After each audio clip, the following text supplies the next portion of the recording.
Broadcasting from the depths of outer space. Hello, I'm alive. I don't know what's going on. By your command. Fascinating. God damn you all to hell! It's the Sci-Fi Podcast. Hello and welcome to another broadcast. We've just had a conversation about our mutations from our jabs, and certain parts have gotten 5 foot bigger, and somebody's grown bigger than mine, and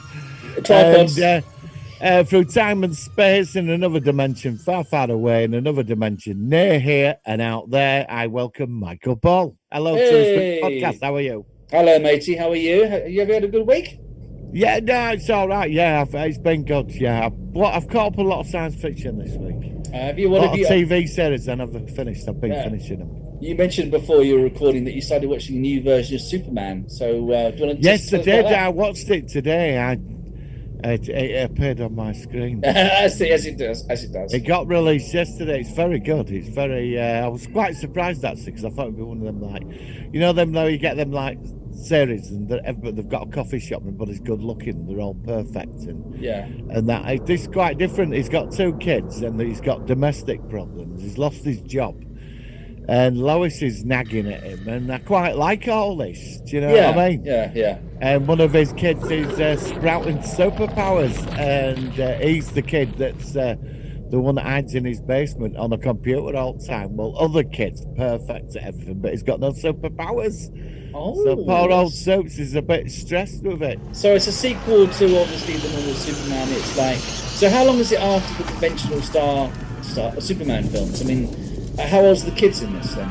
They're about, well, they're probably 25 in real life, you know what I mean? But they're probably meant to be about 15 16. or something. Yeah. Okay. You know, but it's the first episode is quite dark in tone, I found. It wasn't like this, like the Flash and everything's, but they've all got a coffee shop and everybody's good looking and surviving problems and, you know, all that crap, what they put in, you know, that melodrama.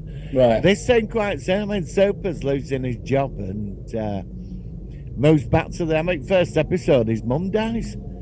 Oh, in one episode, yeah. Didn't the mother? I thought the mother died in one of the versions I saw. No, this is all set in another universe. Don't worry about that. That's how they get away with it. It's all parallel universes, and this is Superman of this earth, and he ain't got a job, and Lois is on at him, and they've moved back to Kent Farm, and his mum died in first episode, and we get a new supervillain. So, who's it made by? Is it a streaming thing or what?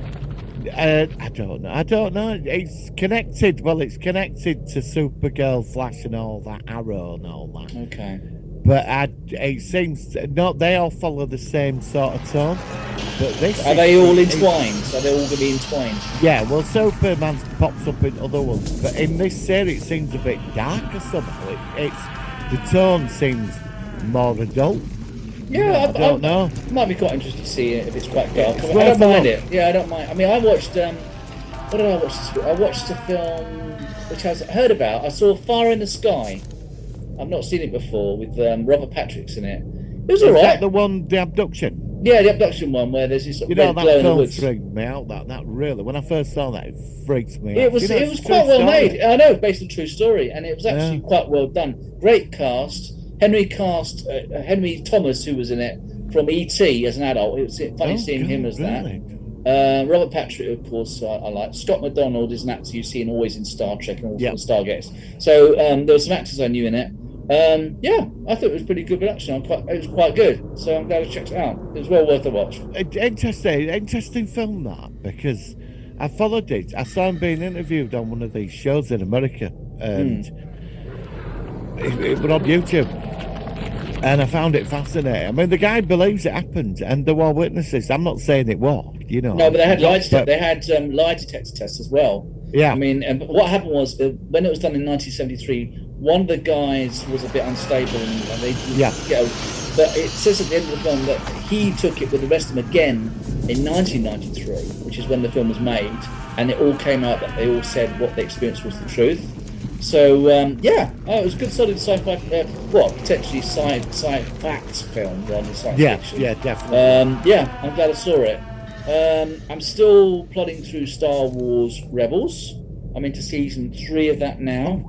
God, you're getting through that. Cool. Yeah, I would say I prefer Clone Wars to Rebels. I like it though. Yeah.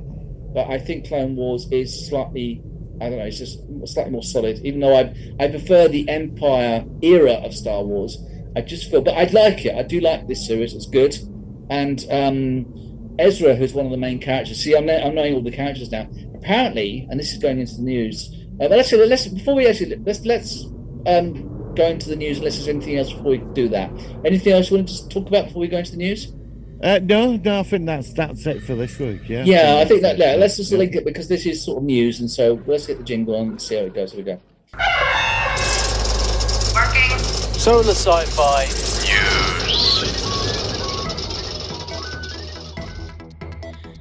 Right, so continue on from what I just said.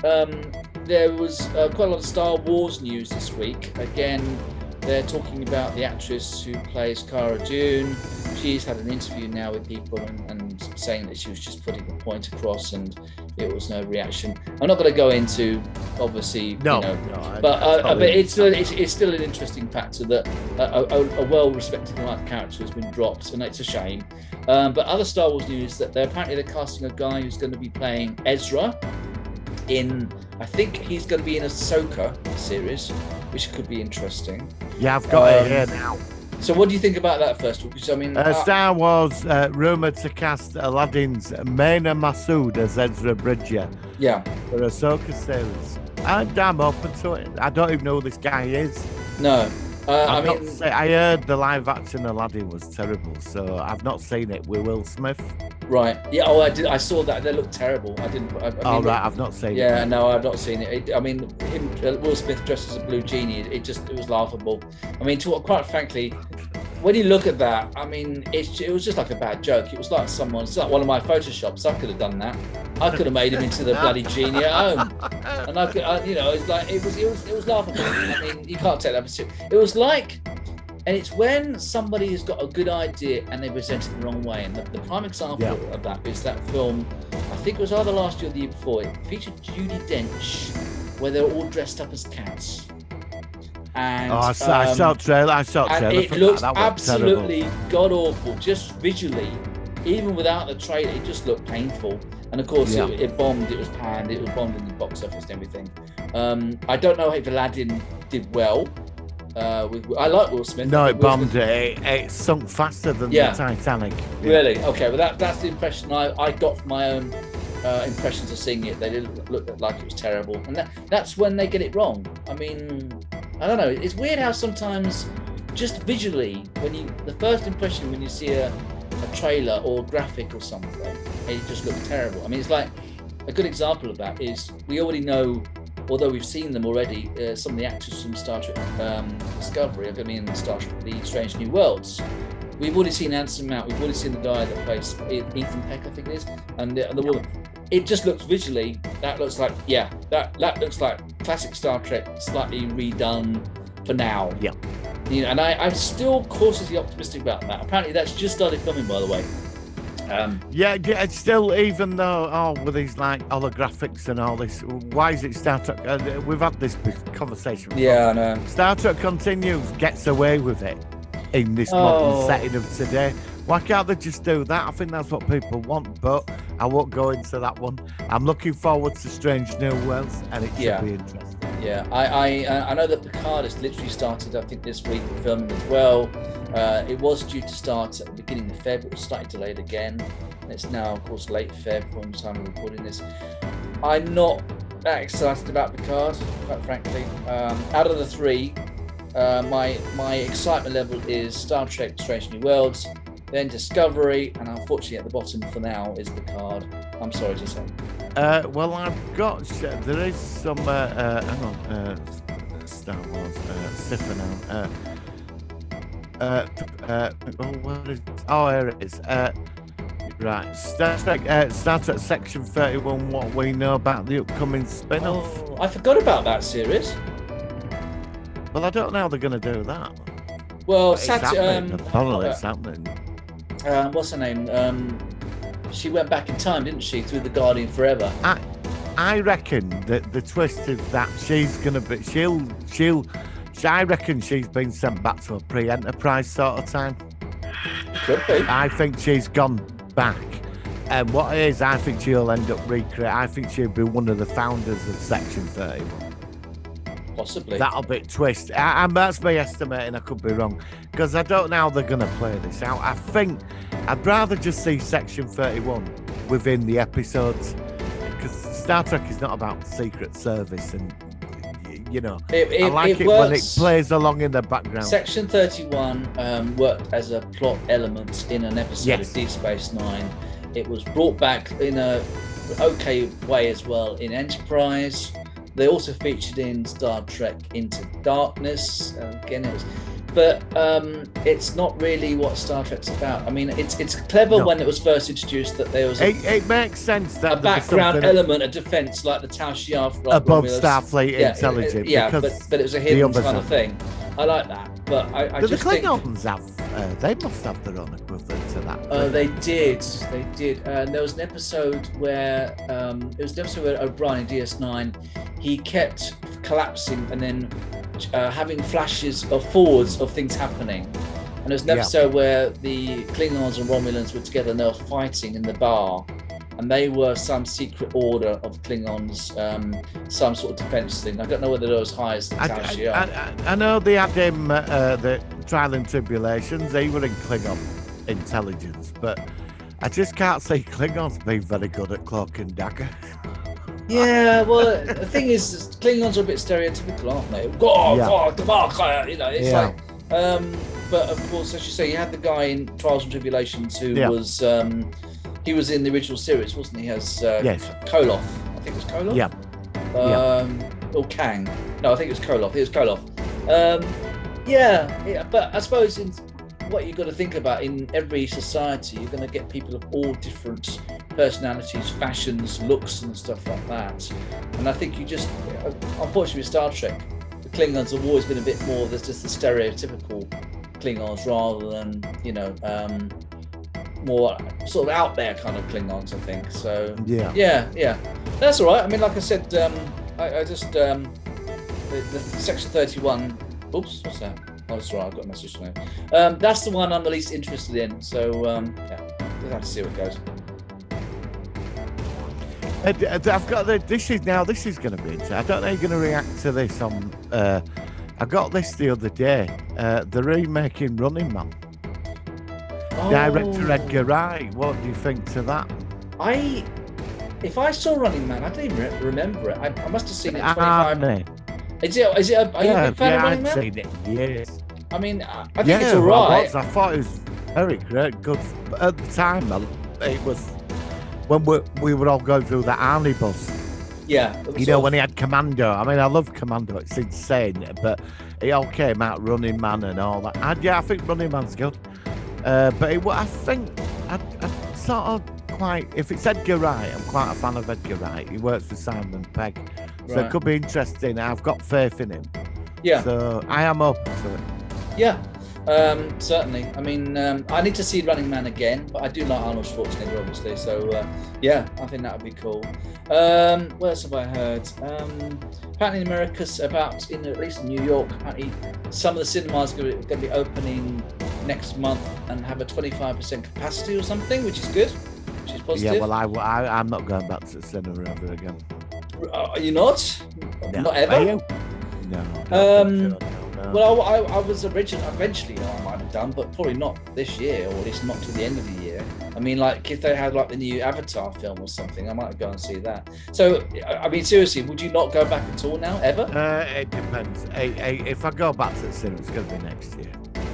I'm sat on the fence at the moment. I mean, I'm glad things are...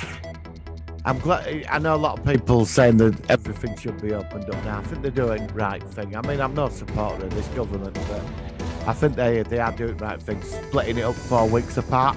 So that's so they get the data in. I do support that. I think it's best. I don't want to go through this again because the third lockdown, it hasn't been good for me. The summer one I didn't mind. You know, and then second one that just, I mean, this stuff, it was thrown on us in 24 hours basically. Yeah. Sunday, I remember I were out and somebody said to me, they're having lockdown tomorrow, everything's getting locked down. It was just like that. And, you know, I'd rather extend this a bit longer and then we don't have to go through this again. I've had my jab, I'll get my other one in April. And then hopefully by end of May, I can get my life back. Absolutely, you know? Absolutely. I think that's so very, I'd rather very suffer fair. this now, but I've not done well on this lockdown, I don't think. Yeah, I mean, it's you know, I'm not a winter person anyway, so No, I'm not. So you're stuck inside. It's dark at 5 o'clock in the evening. You can't go anywhere. You can't do anything. You can't see anybody.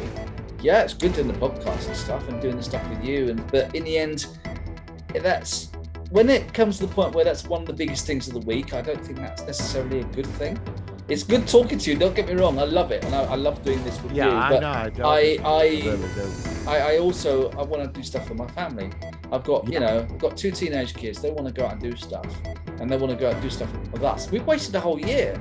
You know, I mean, it's pathetic. It's absolutely pathetic. Yeah, it is, and I've cancelled so much now over a year, and I'd like to get home and see my family as well. Well, I think that's really awful. would like to.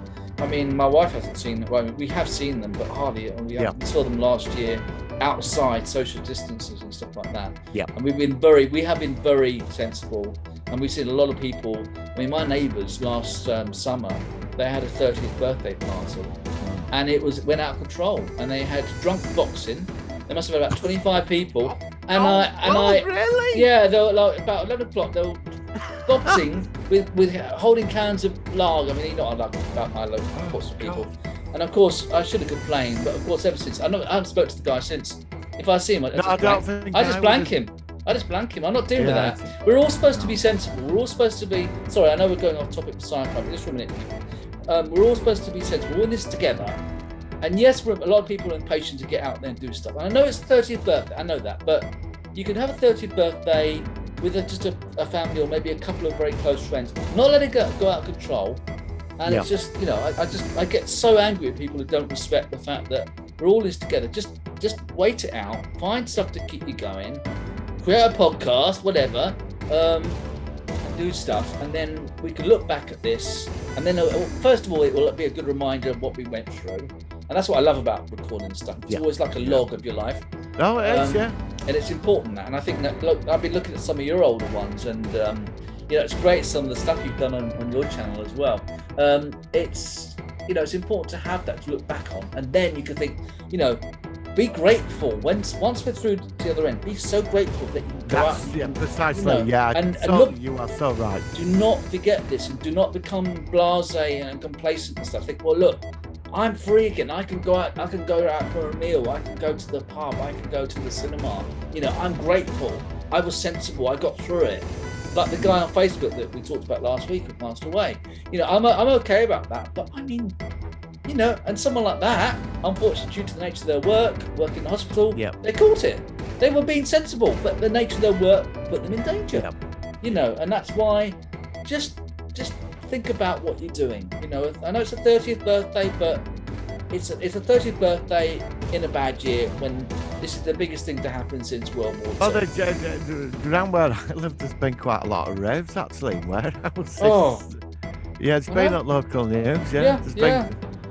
I mean, they found there were an hairdresser in Soho, and he obviously, because he couldn't open, he had a massive cellar under his shop, so he turned it into a nightclub and they raided it. I mean, the thing is, if you could go, I was going to say a couple of years ago, if you could have said in 2 years' time, if you go out and have a go out and club, or you know, you could have police raids for actually meeting. It's crazy. It's like. What's been weird about this, I feel more optimistic since he did that thing on Monday.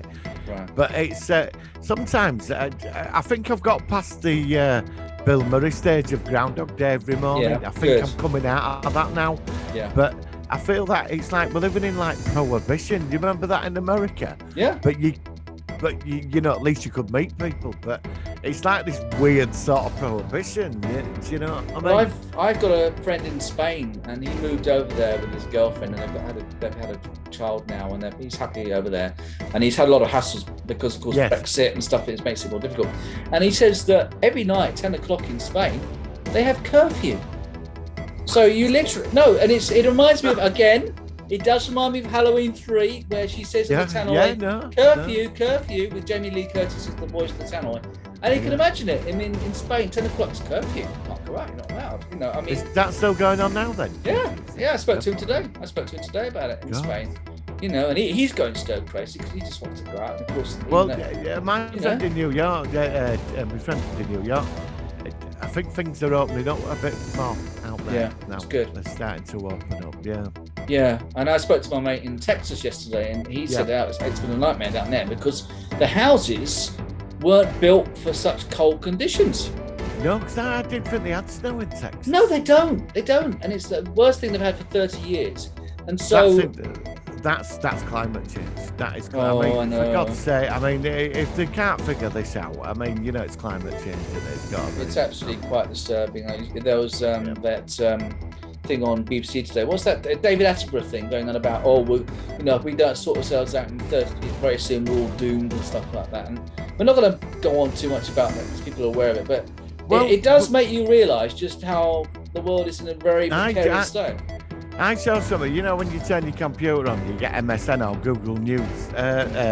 Yesterday, an asteroid went off over Canada and it lit up. They all thought it was a nuclear attack. Oh, what? I didn't see that one. Wow. It was only about a minute's worth of footage, but it was filmed from different locations. I mean, it vaporised in atmosphere, but it went off. And it was just a quick spark. It was like all lit up, you know. Yeah, they have one in Russia about a couple of years ago. That was quite a bad one as well. And I just watched that Greenland film, which had a similar premise. I know you weren't so much into that one, but it does make you think when you sort of get these things and you hear about these things going over. Like, oh God, you know, I'll tell you what. Shall we? I was going to say, shall we quickly talk about the Martian lander and what you thought about that? Yeah, just before that, I don't know if you're into a bit more news. Oh, sorry, go on. Quick one. It's The Fifth Element too. Oh. Did you like the original? Did you like the original Fifth Element? Yeah. I've not seen that. It's another film. It's one of those films I've not seen for a long time either. It had Bruce Willis in it, didn't it? Yeah, that's the one. I watch it. It's superb. It's a very strange film. The director who did that film, Valerian. I don't know if you've seen that. I know the name. What was that about? I recommend you. Valerian. Well, it's from Luc Besson. It's not a sequel, but is it in the same universe? You don't know. It's just this crazy science fiction film, European product, cost millions, right? And it flops, but it's an amazing film. Okay. There's a scene in it where people buy stuff from another dimension. You put your hands through, and you put these goggles on. You can see what's going on in this other universe, and you're shopping. And then it's called Valerian. Give it a go. It's a great film. Yeah, I'll try to remember that after we finish it. Yeah, I'll send you a link for that. Yeah, all right, okay, and I'll check it out. That sounds like I love interdimensional things. It's great. It's a crazy film. I don't want to spoil it because it flopped. I watched it and I thought this is bloody brilliant. It's so different. I'm still a big fan of Silent Hill, which I only saw for the first time recently. I thought that film was brilliant. Is that the zombie film? It was a film with this village, and it sort of has two different sort of dimensions. And this sort of horn goes, and there's normally it's like a white sky with like ash coming down, and then when you hear this horn from a church, suddenly everything goes dark. The sky goes dark, and like bits of walls sort of crumble into their basic frames. And there's this woman who's stuck there trying to get her daughter. It's a really good film. That sounds really weird. That I've never seen. I don't think I've You've not seen that. Oh, you've got to see Silent Hill. I mean, it's that good. It's worth a review. It's really that good. Yeah, I'm up for that. Something new to get my teeth into. I like that's different. I'll let you know about where it's available and stuff like that. But that's definitely worth checking out. Any other news before we talk about the Martian? Start at section 31. Star Wars rumors. Oh, what's that? No, I think that's all the sci-fi. Hang on. Star Wars Secrets of the Sith announced. Secrets of the Sith. What's this one? Star Wars will soon reveal the long-kept secrets of the Sith following up on the Skywalker family biography. Lucas announced Star Wars Secrets of the Sith, sequel to the popular secret. Oh, it's a book, right? Yeah. Well, I still think Rangers. I still want to see if Rangers of the Republic's going to be, of New Republic's going to be made. I hope that is, because I was really looking forward to that one. But we've got so much Star Wars. Even if one or two projects drop out or something, you know, I think it's a good time. It's probably one of the most exciting times ever to be a Star Wars fan. Probably since when Star Wars came back with Episode 7 and then Rogue One. That's when things started. And then, of course, I think so. And then, of course, it dropped down a bit with Solo and The Last Jedi. But with it, like everything, you get pros and cons. We should cover Solo because I quite like Solo. I felt sorry for Solo because of the what was it? The second Star Wars film. The Last Jedi, sort of like it damaged it, didn't it? It did damage it, which is. But the great thing is, the Mandalorian is repairing stuff, and you know, I think that's a good thing. But yeah, it's very interesting. So do you want to talk about the Martian lander?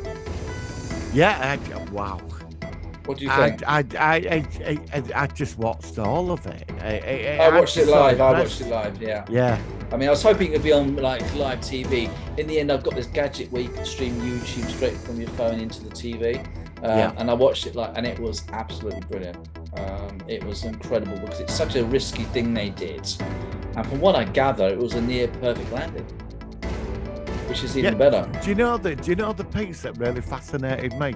What's that? As you know, when it got released out of the heat shield thing, and then the parachute, and then the rocket lander landed it to the ground. Yeah. And there's that scene where you see it drops it, and then it just launches itself off again. I love that technology. Yeah, because it sort of clears itself away from the actual. I love that. And somebody came up with it. Oh, it's not real. It's a model. It's not. It's the real. They still say that about the moon landing. I mean, it's every single thing you see in life. There's someone who says it's not. I mean, it's like, you know. I mean, I don't know. I mean, it's. I don't know why people. This podcast's not real. It's all part of a big conspiracy because we're beaming out alpha waves now. Well, I think the first time. Our viewers. I mean, I said to somebody recently in America. I'm hopefully going to review it. There's this guy who reviews stuff on East American reviews of British comedy. I sent him the infamous David Icke interview with Wogan. Oh, I remember that. Yeah. And it is just amazing. 10 minutes of live television. I remember watching it live with my mum. Actually, we might have mentioned this before briefly, so I apologise if I'm repeating myself. But it was just one of the most bizarre interviews I've ever seen in my life. And the guy honestly thought that he actually lives in the Isle of Wight. It's actually not very far away from where I am, so it was a bit of a worry. You know, and he was saying that he thought that he was saying there's going to be earthquakes and like, you know, who is the son of God? It was just. You know, it was incredible. And he was a sports presenter on BBC Breakfast Time. I remember him being there. You wore a purple tracksuit to keep. That was about apparently the colour of his tracksuits had some influence in his surroundings or something. Yeah, I'm going to tell you a quick story about him. Right, go on. Years ago, I was up in Hackney, the Hackney Empire. Yeah. I've never been. I went past it, and he was doing one of his shows, and I knew somebody who'd been to one of his shows. It was like 20 odd quid in. I'm going back a decade, a bit longer. I paid like 20 odd pounds to get in. It was full of stalls inside selling t-shirts and his books. I'm telling you, he's made a fortune out of it. He has done well. And he sits there trying to be this benevolent. No way, it's a money-making machine. I know. I mean, he's got a lot of followers, and he's actually. There were 5,000 people outside when I walked past. Yeah, so it's. I think before the internet. Yeah, and he's still. I mean, I saw the thing recently where he thinks that the whole world's the Matrix or something. It's like, oh God, and he's. Oh, is he our Neo? Is he? What David Icke? Then you and I are Agent Smiths, then you know. I think I better take the blue pill, and I don't know. It's like, well, you remember Matrix with all the TVs in the background? Yes, it's on in my head everywhere. And you can see it now. You can see somebody doing that with every single one. It's got David Icke from a different interview in the last 20 years or something, and it fades out. Yeah. Oh God! I mean, actually, I would like to know if there's any news on the Matrix 4. That's gone quiet. No, I know, Denny. I will have to say, I've been watching this guy. Matrix Unleashed on YouTube. He's got this channel. I've heard of that. He really goes into it, and he comes out with all kinds of theories, and some of it's really interesting. But I didn't know that apparently in Matrix history, the Earth, when the machines and the humans got together, they both lived in peace for a while. I would love to see a prequel. I would love to see how it all started. The Earth was attacked by aliens, apparently, and they had to team up and stop it.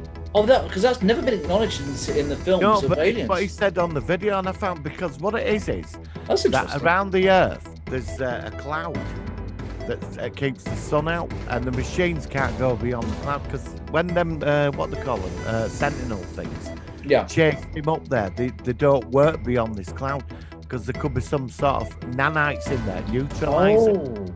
Because there's a scene in the third one where the ship goes over the past clouds, and you see the sun. But I thought that was a religious analogy to like the son of God. No. Oh, okay.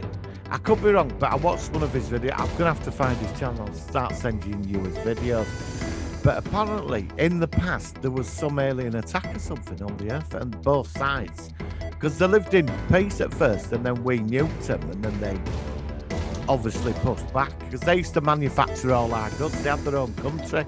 They had like Robotopolis, their own. Seriously, they had their own country, and they were prepared to live in peace with us. So it was like a sort of common existence with both us and them. And then obviously. So why did they then take over us then? Was it because of the alien attack? Because we nuked them or something. We did something to them. I don't know which human nature nuked them. Well, it's possible. It could be. Us then. It's possible then that some of these factors could be explained in the fourth film. But I don't know if that's fact. It's what this guy says on his videos. I thought that's interesting. I'm a bit worried that it's really quiet. You're not hearing anything. And it reminds me of War of the Worlds, the TV series, when it went very quiet when they made it, and they didn't hear anything for about a year. And of course, the reason we didn't hear anything because it was awful, and they didn't want to release it, and they were just and it's. Actually, it was one of the first times I got to know you. We did the War of the Worlds. It was one of our first shows. And it was soon after it was released. I think it was released about November 2019. And biggest disappointment of the year. That was. I've not watched it again since, and I really want to watch it again. And it's like it's got the Star Trek Picard feel to me. It's just a real, not as bad as that maybe. I think War of the Worlds is worse than Picard, but I mean it's it was just you know what amazes me about this? It's like that film I watched with Christopher Lee the other day. It was terrible, but it was entertaining. But it's like somebody somewhere sits in a room and says, "We're going to give you money to make that." But the woman takes her clothes off and shags some guy. It was really bizarre at the beginning of the film. In Starship Invasion, and he's sort of sitting there grinning. What's that all about? Well, there's this farmer dude. There's a farmer dude, and he's like this big fat farmer dude. He's on his tractor, and they turn up and they beam him up to ship Christopher Lee. They don't talk. They're all talking. They always just like, and also, what a good acting job. All you got to do is look at the person and then have your voice dubbed over. I mean, you don't even have to learn any lines with this thing. You can just read out the thing. It's just, bizarre. And this beautiful woman, she takes her clothes off, and what happens? Like farmers just sat back in tractor again, stunned that it's been laid after 30 years. It's like, what happened? You know. And then the copper asked him what happened. He said, "Oh well, it was." I mean, I didn't watch it all. I watched bits of it, but it was like, okay. Very, very strange film. And then it all came out. They descended from us, and they were all embarrassed about it. And then the question is, well, how did they descend? Why are they more advanced than us? I didn't watch it as far as that. Don't bother. Just leave it. I saw your. Just leave it. I saw your review, and then I saw it was on YouTube. And I thought I'll watch this for about 20 minutes. And I did, and I thought, it's right. I'm not going to be able to get through this. I mean, actually, it may be that if Tom comes back, we can maybe do that as a challenge of the week. Yeah, I'm up for it. Yeah. Actually, we haven't mentioned, unfortunately, Tom, he did want to come today, but he's got some work commitments. Yeah, he has some work commitments, so obviously it's understandable. Always appreciate the time he makes for us, so hopefully he'll be back very soon. Just to let people know that if Tom had been around, we would have done a review of The Expanse Season 5, done all the graphics, it's all ready to go. Yes. So if he's back next week, we'll do The Expanse Season 5. If not, I know we're doing the thing this week, which we'll go into in a minute. How about us reviewing so far Star Trek Picard next week? Yeah, I'm up for that. Can we do that? Because I mean, it's time. I think we did another Star Trek series, and I really want to bounce off. I mean, we have talked about it, but not make a proper focus for a week. Yeah, no, I agree. Yeah, that'd be. I have planned to watch it all. I have as well. Okay, let's have a challenge ourselves this week and try and watch the series. It's only 10 episodes. Yeah. In the next week, so we can have a proper, maybe a better view of it. We've seen it a second time round and sort of get our eyes. I did try to watch it twice. I got to about episode 4 or 5, and then I didn't get around to watching it again. So I'll try and be a bit open-minded and try to look for the positives after first impressions, because you can change when you watch things for a second time. So we'll do that. Right. Any other news before we go on to our folks? No, that's everything covered this week. All right, Martin. Okay, let's hit that jingle. This should be a good one. It's the Solar Sci-Fi Focus of the week.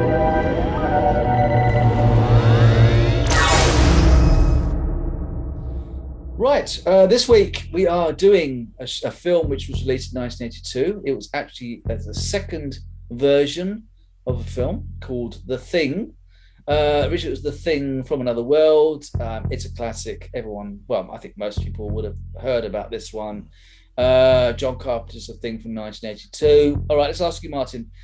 When did you see it? What did you think of it? How was your first impression of it? I think when that came out in 82, I was still at school. But I saw it on VHS. Okay. For the first time. I remember when I remember how I heard about it. I had an uncle who we didn't see very often, and at some point he told me and my mum about this film, and I was about 15 or something, 16, and he was not a big sci-fi fan in particular, but he was raving about this film, and I watched it, and it was just so memorable. The whole thing, the whole idea of an alien organism, where it literally any aspect of it's almost like a virus. I mean, it's not airborne, but it's got minuscule atoms. If it infects your body, it can actually take you over. And I just thought the whole film, everything about it, the music, the direction, the time it was made, it was a flop, actually, surprisingly. It was put up against E.T. I think it came out the week after E.T. And of course, I mean, E.T. is a good film, and of course it was huge, but I mean, I'm sorry, but if I had to choose between the two films, it's going to be The Thing every time. Oh, of definitely. course, I saw E.T. at the cinema, yeah. I saw E.T. at the cinema, and I thought it was great, but I mean, in retrospect, you can't compare. They're both science fiction, but they're both very, very different films. I loved it. I still love it. I still think it is one of the most memorable films. And it's funny because recently I talked about this on the Nightmare Man, the Facebook group, which features the late John Adam Jackson. And we were talking about one aspect, which is if someone who's taken over by the Thing aware that they're a thing, or do they not know? And also we were talking about how people are taken over in different ways, because sometimes it can literally just come at you and bits of it go in the mouth or whatever, and you change very quickly after. Other times people were thinking, like, if it's by touch or even like tiny debris, like almost like germs which you can put into your mouth, and each cell is slowly taken over. I mean, how do you feel about the assimilation aspect? Do you think that that could have been explored a bit more, because there looks like there's different ways for people to be taken over in the nature of how it works? There is some extended things to it now. I'm not going on about the prequel movies and all that. I'm on about this film that have been outdid canon. Apparently, the ship it was on, that wasn't its ship. It got on board. Right. Okay. Apparently, because the alien that was on board, it infected that alien. I assume there must have been a battle on the ship. And that's why it crashed on Earth. Yeah. Okay. That makes sense. I mean, we will talk a bit about the prequel later on, but I'll just quickly ask: do you regret the prequel being made in respect of the original classic? Well, no. Well, you say the thing is with the thing. I think it's one of the best films ever made. I put it up there with C2. Me too. Escape from New York. Like there's certain movies that have got this gold standard to them, like Escape from New York, The Thing, Predator, the first one. There's this. Yeah, certain, well, there's really top level kind of. And the aspects. Thing's definitely up there. I think they shot themselves in foot. Because of the prequel. No, I think the film's a masterpiece, and I've seen it 50 times. And you know, I'd watch it again. I'd watch it now. I watched it a couple of weeks ago. I've watched it again recently. I can watch it so often. It's just every scene.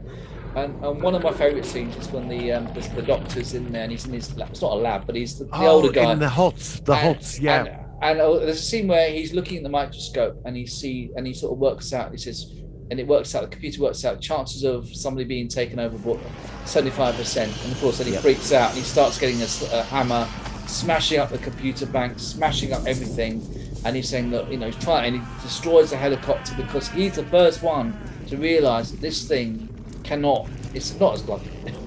It's a parallel with a like a virus. It's like that.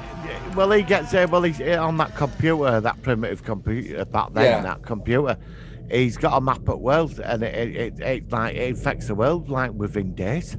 Yeah, and he said apparently I think it's in 3 years' time. It says like every single person will be taken over. Yeah. I mean, oh God, it's just so good. You see, the thing is, I cannot knock this film, but I think it's so bloody good that it shoots itself in foot because of the ending.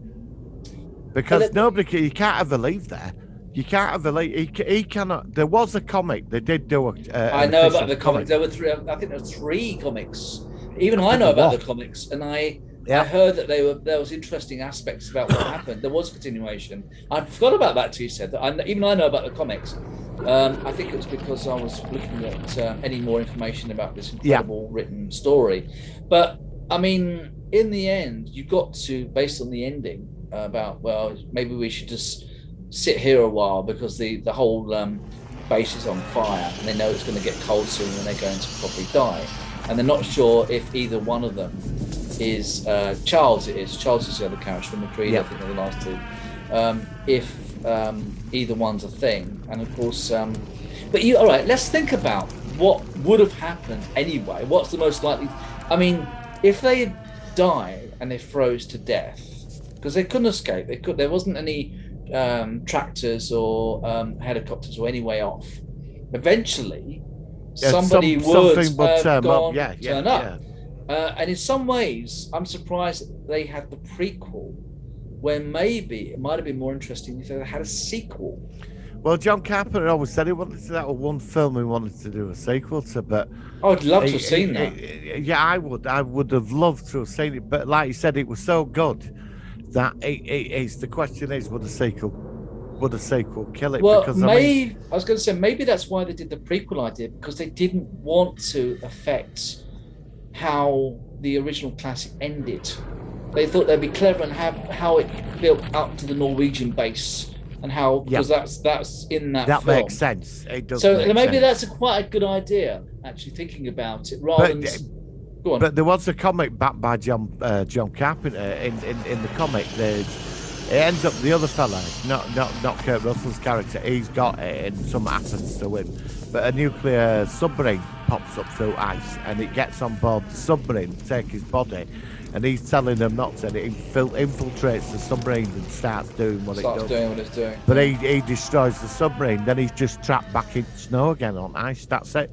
I mean, that's all you could keep doing with it, unless. I mean, if you're going to do a sequel to it, the scale of it is going to be massive, because the minute that thing gets off that landmass and it's into the general population, it's like a pandemic. It's going to be everywhere. That's what I was thinking. And how do you fight something like that? How do you and the thing is, it's not a disease. It's highly intelligent. It's It's got all your memories, and that alien who infested, if it did on that ship, it's got all that knowledge as well. I mean, it's malevolent, and it's got. But like an intelligent virus, isn't it? But I mean, it's not a collective consciousness, though, is it? I mean, when it splits off and takes you over, it has its natural instinct to copy and spread like a virus, but it doesn't retain the intelligence of previous hosts as it splits. No, it's more of an instinctive alien, isn't it? It's more of instinct. Yeah, it's like Body Snatchers, isn't it? I mean, which is one of my all-time favourite films. Yeah, it's a very similar I was premise. about to say that. Yeah. You're a big fan of the 70s one. And, yeah.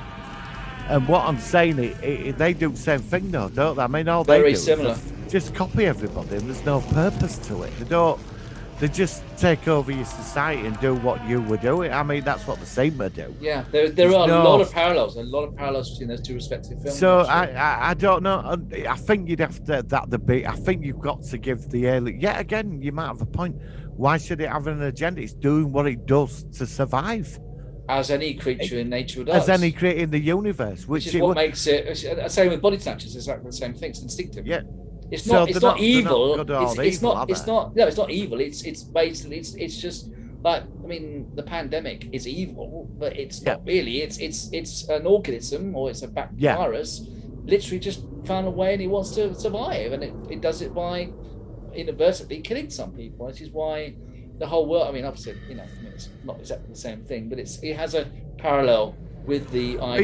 You do make a very good point, because this thing, I mean, like, it took over that ship or whatever, I think it did, and that when it came to Earth, right, that it's trying to survive. I think if you gave it this malevolent intelligence behind it, I think that could like kill it. I'd like it as a force of nature. I don't think it was a collective consciousness like the Borg. No, I think it was literally each part of it had the will to survive and replicate, and that it was survival. It wasn't just a malevolent entity controlling it as a whole. Each bit was right. Okay, that's something I can take over, and then splits and like replicate. Like we obviously have children and procreation and stuff. It's very interesting. I just love the idea of it. I love the idea of it. I think the Thing movie is perfect. I do. If you're gonna say you're gonna give a movie 5 out of 5, it's The Thing. Oh, it is. It's perfect. I want to ask you: do you think at some point they should make a TV series of The Thing, where it starts off maybe in the same outpost or something similar, and it's an ongoing series about how humanity becomes aware of this, and it starts to try to protect itself, a bit like us trying to protect ourselves from COVID. Do you think it could work in a premise? I think if you like I said, it was so good that to make a sequel, you've got to make the sequel of a higher caliber to this, because it's so perfect. But where I think that you could do it, there is like a back door that, say 30 years later, now, an expedition, the lost expedition, it was forgotten about, they went looking, they found nothing, it were all iced over, soon dead. And then a new team, they're building another base there in that area, and they find Kurt Russell's body. He's dead. Oh no, well, he's not, he's frozen. And it gets out, and this time it gets into the world. Yeah, I think you could do it, but you'd have to have a bloody good story. You'd have to match that. That's why it's so good, because the sequel, I mean, the prequel, they got away with it quite well, but that film it's like a gold standard. It's got that. It is quality. Yeah. I will say though, I really did enjoy the prequel. I think that. I did. I think they made a bad choice, because originally it was going to be a lot of miniatures and stuff like this, and like Stan Winston sort of type of thing, and then they went all CGI for the thing, special effects elements. But I still think it's a good solid film. It didn't damage the original at all. The one thing discontinuity which annoys me is that in the H2 version you see the ship on videotape when they're filming it, the Norwegians, and there's a scene where it looks like they blow up the ship. Yeah. Right? But in the prequel, from what I saw at the end, the ship was intact. Oh, really? So I've always been bothered about that, because that doesn't make sense. They were No, very good about most stuff, but that was a blatant error in respect of that. In the Thing movie, when they go down into ice caverns, it's actually building itself a ship as well to escape. There was a small ship being A small ship, but just that, enough no, to get it out that of wasn't, Antarctica. That wasn't in the big ship where the main ship had crashed. No, it wasn't. That was a separate area. That was, and like I said, they in the scene in the 82 version, they take the helicopter, they land by the remains of the ship, and then they find these videotapes in the Norwegian camp. They play them back, and there's a scene where you see them exploding, a big explosion, and they're blowing up the ship. But maybe what you could do for a sequel, you might have a good point there, because in a sequel that say like 30 like today, it's a different ship. What if it's a different ship? It could be a different ship. Although it had the same hatch. It had the same hatch at the top. So I don't know. The ship's still there because it's covered in that. They refined it again. Or it could have rebuilt itself and we weren't aware that. Maybe it has something nanotechnology, so although it's explode, by the time it gets but then again, the question is it doesn't intelligent? Make sense. It doesn't make sense because is it intelligent because it builds a smaller ship? Well, unless it blew up during the prequel elements, and then it reformed by the end of the prequel. So I don't know. It's not a big aspect, but it's a bit of a. No, I think it is, because if you're going to make a sequel, I don't want another sequel where they find his body 30 years later, and then we're all running around an ice station for another 2 hours. If you're going to do a sequel to this, you've got to be bold and imaginative. Maybe people are. I think it's. I mean, these producers, they don't care. They just see them making money.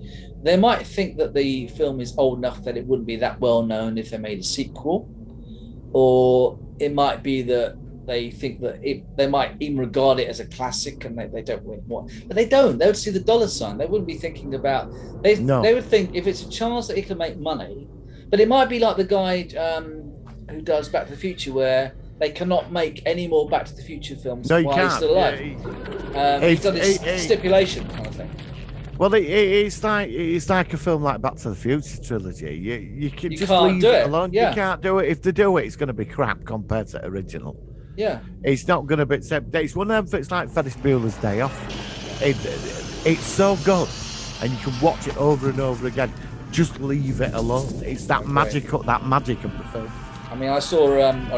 This is a news story, but I saw the other day that Brent Spiner said it would be good if they did a Next Generation reboot. No.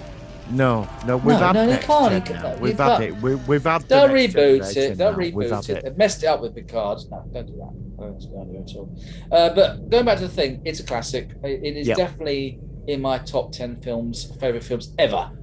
I think an Amazon or a Netflix miniseries could, as an experiment. That's what I was wondering. Yeah. I'm interested in that. I would be. Yeah, I would watch it. But then again, you think of BBC with War of the Worlds. I've been disappointed by quite a few things recently. I mean, Star Wars, no. The Mandalorian, you know what I think about that. I love The Expanse, but then The Expanse is different. That's a brand new series. That's not. You're not competing against an original form. Like it's a new. A series, it's like a remake. So I think that's the problem with some of these. A lot of the things that we watch are often either prequels or remakes or reboots, and that always puts them at a disadvantage because. Well, would you want to? What if they rebooted it and they did it like it was a reboot? You say they remade it, but they started it from zero again. Same story, but then they build it into a trilogy.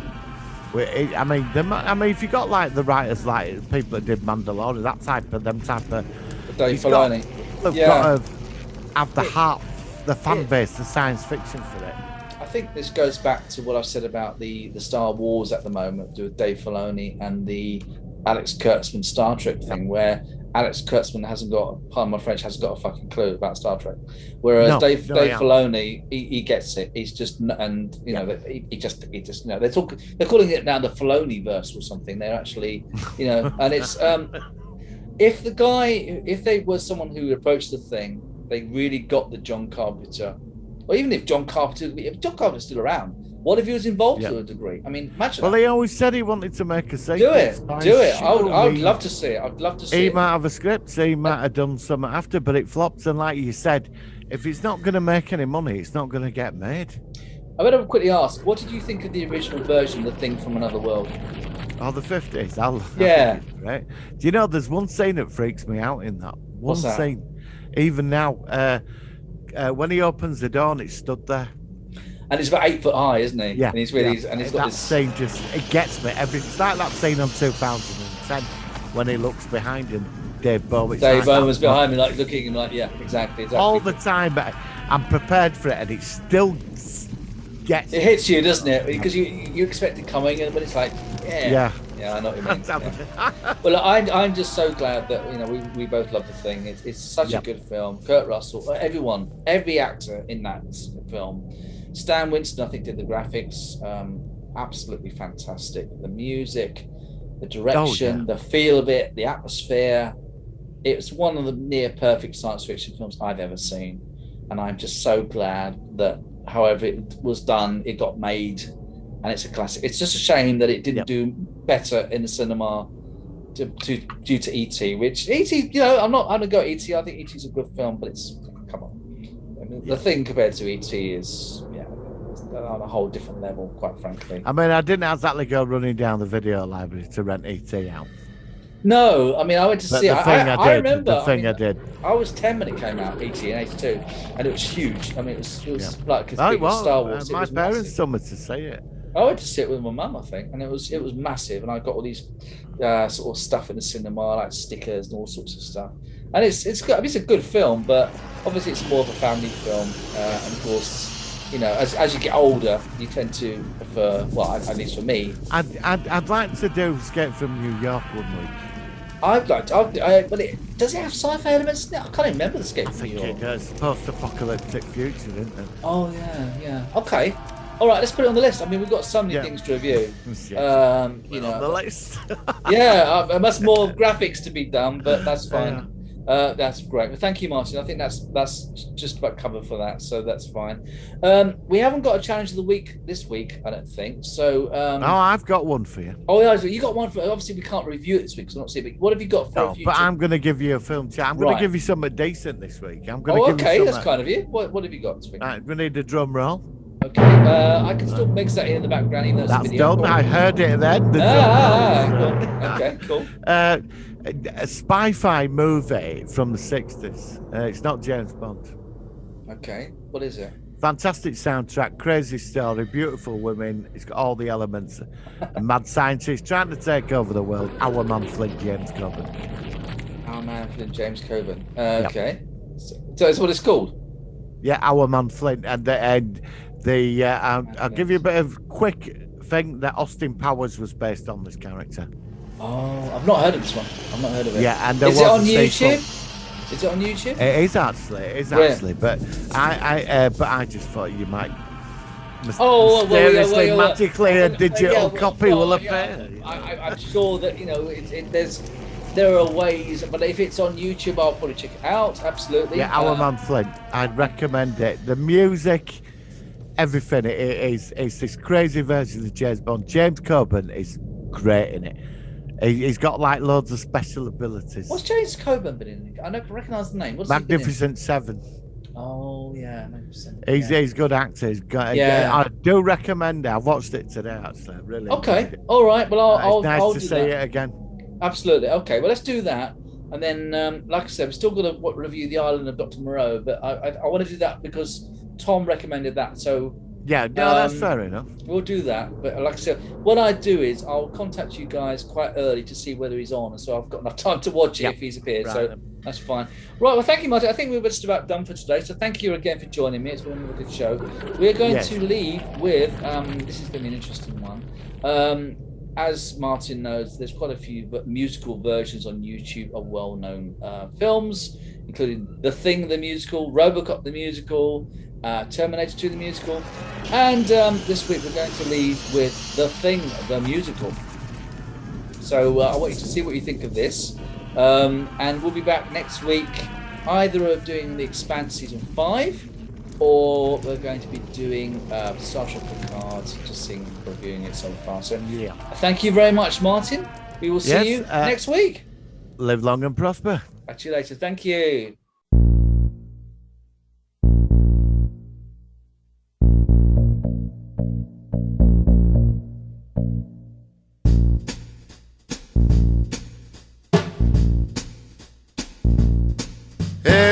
cold outside, I've been running for miles, helicopter trailing behind. Hey, it's a camp thing, I'll stay for a while. Won't you help a doggy out of a bind? There's nothing to see here, I'm only a husky, your average adorable rover. But once I convince you it's okay to trust me, your civilization is over. I can't wait to see their faces when I spring. Yes, sir, 'cause they think that I'm a dog, but I'm the thing. I'm the thing, baby. Can you tell that I'm not from around here? Did you know that things are worse than you feared? 'Cause I've been to a million planets and I can copy you right down to your beard. You can check on your ancient computer. It's astonishing how quickly I spread. You can pick up an axe and go crazy, but I can grow legs from my head. So I might be MacReady or maybe I'm Doc. Blair's been acting awfully suspicious. That Gary's a liar, be sure to watch Clark. And Windows, well he's just delicious. So perform your little test. Hey, you found me, I'm impressed. Hate to interrupt your endless bickering. Big surprise, guys, I'm not Palmer, I'm the thing from another world, baby. Oh, you really gotta love paranoia. More than half of you believe that I'm Mac. Once you make up your mind, you can blow me up or you can burn me, I'll keep coming back. I could be anyone, so watch those hands, Doc, ouch. You'll either end up dead or tied to this fucking couch.